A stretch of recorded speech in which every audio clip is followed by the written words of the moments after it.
guest makes us look inside ourselves and think, what is most important in this world?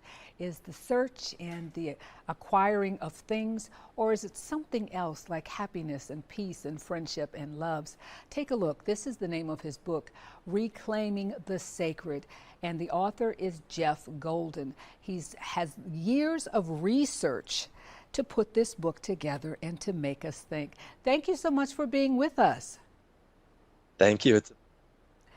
12 years of research, 12 years of looking at what others have found and putting it all together and coming to conclusions. I'm going to start with your conclusion in the book. How do we reclaim the sacred, and what is that? I love that. When I speak about reclaiming the sacred, first and foremost, what I'm referring to is you and each one of us, reclaiming the sacredness of us as wondrous beings with so much potential in this world. One of the things that, as you mentioned already, giving everyone a clue, can distract so many of us and often constrain our sense of possibility in the world and our joy, happiness, our well-being, is the pursuit of money and possessions. And let me tell a quick story about that to help create some context. In the 1940s, Americans lived in conditions that few of us today would consider acceptable. They not only didn't have all of the gadgets that we were just talking about and computers, they didn't have TVs, they also didn't have AC or central heating. They didn't even have indoor plumbing. You had to go to the bathroom, you went outside. Now, most of us today, if we went to rent an apartment or buy a home, and the realtor told us, oh, no indoor plumbing, that would just be unacceptable. But that's how most people lived in the 1940s. And yet, the people in the 1940s were happier than Americans are today, on average.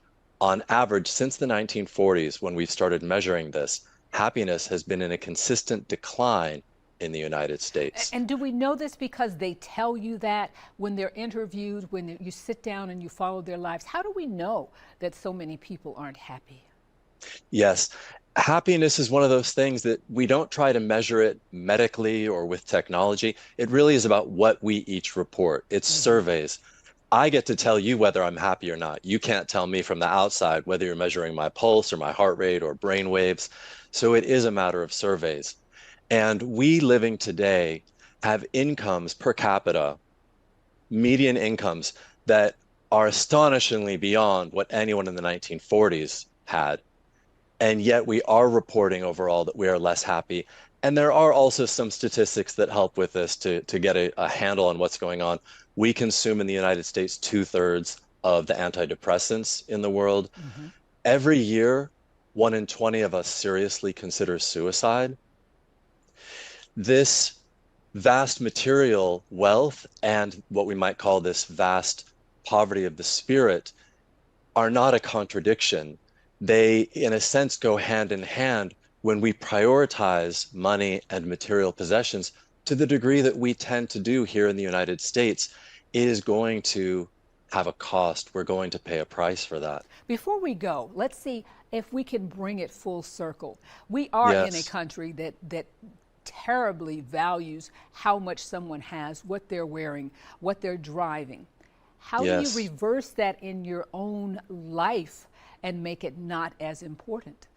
Right. Well, first of all, just to try and stay clear, money and possessions account for about 2 to 4% of our happiness. That's it. Whoa, 2%. That's it. If you can meet your basic needs at a very simple level, then additional money won't do anything for you. You have all the money that you need to be happy.